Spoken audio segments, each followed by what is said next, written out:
বিকাশ ভবন থেকে রাজ্যের সমগ্র শিক্ষা মিশনের কর্মীদের জন্য সুখবর। আগামী মাসের 10 তারিখের মধ্যে বেতন বৃদ্ধির সম্ভাবনা জানালেন আজকে সরাসরি বিকাশ ভবন থেকে নেতৃত্ব। বন্ধুগণ, অত্যন্ত পজিটিভ বার্তা দিয়েছেন।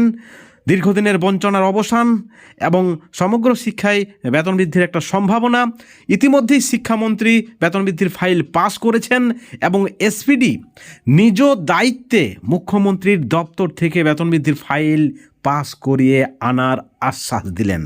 আজকের সব থেকে বড় খবর, দীর্ঘদিনের বঞ্চনা, 15 বছর 20 বছরের বঞ্চনার অবসানের একটা ভালো খবর পাওয়া গেছে। আপনারা সকলেই জানেন, আমরা বঞ্চিত ফোরামের পক্ষ থেকে নেতৃত্বগণ, সমগ্র শিক্ষা মিশনের সমস্ত দপ্তরের নেতৃত্বগণ কিন্তু আজকে বিকাশ ভবনে যায় এবং 23 তারিখে যে ডেপুটেশন দেওয়া হয়েছিল সেই ডেপুটেশনের পরিপ্রেক্ষিতে এসপিডি ডেকেছিলেন তাদের আজকে দুপুর 12টা-1টার দিকে এবং সেখান থেকে তাদেরকে পরিষ্কার বার্তা দিয়েছেন আধিকারিক যে তাদের দীর্ঘদিনের বঞ্চনার অবসান হতে চলেছে এবং সেখানে নেতৃত্ব রাজ্যের সমস্ত এসএসএম কর্মীদের জন্য, সমস্ত সংগঠনের জন্য, সমস্ত সাধারণ শিক্ষক শিক্ষিকা, পার্শ্ব শিক্ষক, শিক্ষাবন্ধু, ম্যানেজমেন্ট স্টাফ সহ সকল এসএসএম কর্মীদের জন্য গুরুত্বপূর্ণ বার্তা দিয়েছেন। আপনাদেরকে আমরা প্রথমে সেই বার্তা শোনাবো, শুনুন আপনারা। শিক্ষা মিশনের কর্মচারীদের পক্ষ থেকে, কর্মীদের পক্ষ থেকে যে ডেপুটেশন আমরা দিয়েছিলাম, উনি আমাদেরকে কথা দিয়েছিলেন যে 1 সপ্তাহের মধ্যে আমরা আপনাদের জন্য কিছু একটা ব্যবস্থা করার চেষ্টা করব, আপনারা বুধবারে 12টা থেকে 12:30টার মধ্যে আসবেন। আমরা সেই সময় হাজির হই এবং উনি আমাদের সাথে আজকে একটা মানবিক দৃষ্টিভঙ্গি নিয়ে বিচার বিশ্লেষণ করেন। ওনার সাথে ছিলেন এও দেবস্মিতা চ্যাটার্জি, উনিও আজকে অনেক সদর্থক ভূমিকা আমাদের কাছে দেখিয়েছেন। উনি পরিষ্কার বলেছেন যে আপনাদের জন্য আমরা এই ব্রাত্য বসুর কাছে যে সুপারিশটা পাঠিয়েছিলাম ম্যাটার আকারে, সেই ম্যাটার উনি গ্রিন সিগন্যাল দিয়ে আমার কাছে ফাইল করার জন্য পাঠিয়েছেন।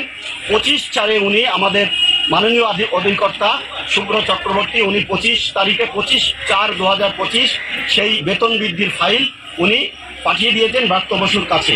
উনি বলেছেন যে 2 দিনের মধ্যে ব্রাত্য বসু এটা সিএমও দপ্তরে পাঠানোর কথা, কিন্তু মাঝখানে 2-1 দিন ছুটি পড়া যাওয়ার কাছে পড়ার ফলে একটু দেরি হচ্ছে। অবশেষে যদি একান্ত না হয় তাহলে আমি নিজে সোমবার অথবা মঙ্গলবারের মধ্যে সিএমও দপ্তর থেকে সেটাকে কি করে পাশ করে নিয়ে আসার যায় আমি চেষ্টা করব। অর্থাৎ উনি বলেছেন যে আমরা চেষ্টা করছি আগামী 10 দিনের মধ্যে আপনাদের সমস্যাটা মিটিয়ে দেওয়া।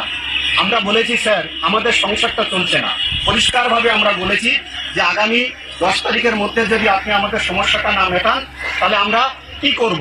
বলে আপনারা বুধবারে, অর্থাৎ আগামী বুধবারে আবার আপনারা আসুন, ফোনের মাধ্যমে যোগাযোগ করুন, করে কি ব্যবস্থা করা যায় আশা করি তার মধ্যে হয়ে যাবে। আপনারা শুনলেন নেতৃত্বের বক্তব্য, সেখানে পরিষ্কার শিক্ষামন্ত্রী ব্রাত্য বসু কিন্তু ইতিমধ্যে গ্রিন সিগন্যাল দিয়েছেন এবং শিক্ষামন্ত্রী ব্রাত্য বসু নিজেও দায়িত্বে মুখ্যমন্ত্রীর দপ্তরে পার্শ্ব শিক্ষকদের, এসএসকেএমএসকেদের, শিক্ষাবন্ধুদের অর্থাৎ সমগ্র শিক্ষা মিশনের কর্মীদের বঞ্চনার বিষয়ে কথা বলেছেন, এমনটাও কিন্তু জানা যাচ্ছে। বন্ধুগণ, আমরাই আপনাদেরকে আগের ভিডিওতে জানিয়েছিলাম যে মাননীয় রমিউল ইসলাম, সরকারপন্থী সংগঠনের সভাপতি রমিউল ইসলাম একটি বার্তা দিয়েছিলেন, মামা ভাগ্নেকে জব্দ করার জন্য তিনি একটি বার্তা দিয়েছিলেন এবং সেই বার্তার পরিপ্রেক্ষিতে আপনাদেরকে আমরা জানিয়েছিলাম যে আলোচনা হয়েছে মুখ্যমন্ত্রীর টেবিলে। মাননীয় রমিউল ইসলাম সেই আলোচনা কিন্তু করেছেন এবং তার ইঙ্গিত তিনি দিলেন। হয়তো তিনি আব্দুল সালামকে কটাক্ষ করেই বলেছেন, কিন্তু তিনি যেটা বলেছেন তার সত্যতা রয়েছে।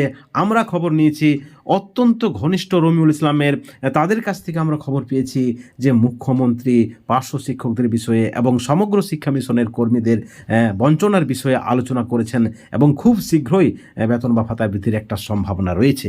আমাদের কাছে যে খবর ছিল 3টি স্ল্যাবে বেতন বা ভাতা বৃদ্ধি হতে পারে সমগ্র শিক্ষা মিশনের কর্মীদের এবং তার 24 ঘন্টা কাটতে না কাটতে, অর্থাৎ আগের ভিডিওতে আপনাদেরকে আমরা জানিয়েছি, তারই একটা প্রমাণ আরও পাওয়া গেল এসপিডির পক্ষ থেকে এবং বিকাশ ভবনের আধিকারিকদের পক্ষ থেকে যে গুরুত্বপূর্ণ বার্তা দেওয়া হয়েছে। আজকে যে সকল প্রতিনিধিরা গিয়েছিলেন, সমগ্র শিক্ষা মিশনের কর্মীরা গিয়েছিলেন, তাদেরকে কিন্তু তারা বলেছেন 7টি দিন তারা সময় চেয়েছিলেন।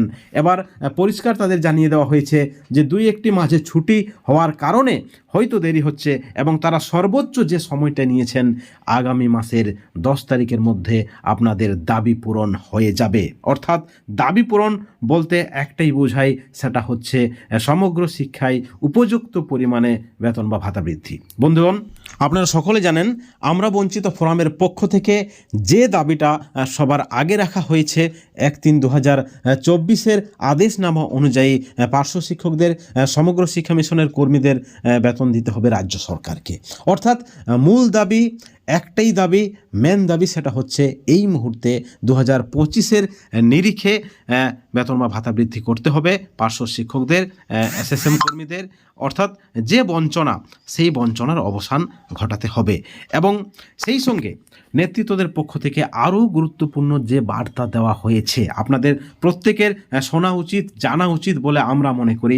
বিভিন্ন সংগঠনের পক্ষ থেকে বিভিন্ন কর্মসূচি নেওয়া হয়েছে।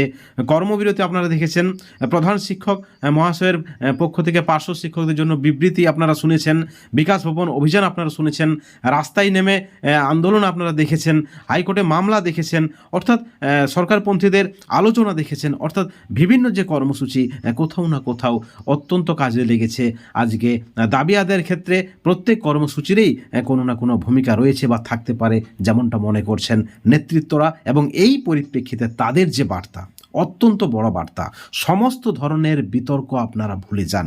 বন্ধুগণ, অত্যন্ত বড় বার্তা দিয়েছেন নেতৃত্বরা আজকে বিকাশ ভবন থেকে, সরাসরি বিকাশ ভবন থেকে নেতৃত্বরা বার্তা দিয়েছেন। সমস্ত বিভেদ আপনারা ভুলে যান, নিজেদের মধ্যে লড়াই, নিজেদের মধ্যে অযথা তর্কাতর্কি আপনারা করবেন না, সকলকে একজোট থাকার নির্দেশ দিয়েছেন নেতৃত্বরা। অর্থাৎ এই পরিস্থিতিতে দাঁড়িয়ে যদি আপনি বা আপনারা একজোট থাকতে না পারেন, তাহলে কিন্তু আপনারা বোকার কাজটাই করবেন। কারণ এই সরকার যতদিন না পর্যন্ত দাবিটা জিও আকারে প্রকাশ করছে, ততদিন পর্যন্ত কিন্তু 100% বিশ্বাস করা উচিত নয় বা ঠিক নয়, এমনটাই কিন্তু জানিয়েছেন নেতৃত্বরা। নেতৃত্বদের পক্ষ থেকে বলা হয়েছে যদি 10 তারিখের মধ্যে বেতন বৃদ্ধি বা ভাতা বৃদ্ধির জিও প্রকাশিত না হয়, তাহলে তারা পরবর্তীতে একত্রিতভাবে বড় কর্মসূচি নেবেন। সেই কর্মসূচি হবে আজ পর্যন্ত যে কর্মসূচি নেওয়া হয়নি, আজ পর্যন্ত যতগুলি কর্মসূচি হয়েছে তার থেকেও বড় কর্মসূচি নেওয়া হবে। সেই কর্মসূচির একটাই লক্ষ্য হবে বেতন বা ভাতা বৃদ্ধি। অর্থাৎ তার জন্য সকলকে একত্রিত থাকতে হবে। সমস্ত সংগঠনের নেতৃত্বদের, সাধারণ শিক্ষক শিক্ষাকর্মীদের অনুরোধ করেছেন নেতৃত্বরা আজকে সরাসরি বিকাশ ভবন থেকে আপনারা অযথা তর্ক করবেন না।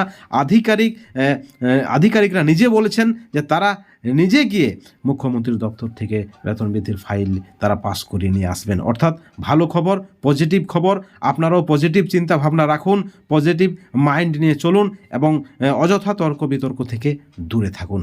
সকলে ভালো থাকুন, সুস্থ থাকুন। Thank you so much.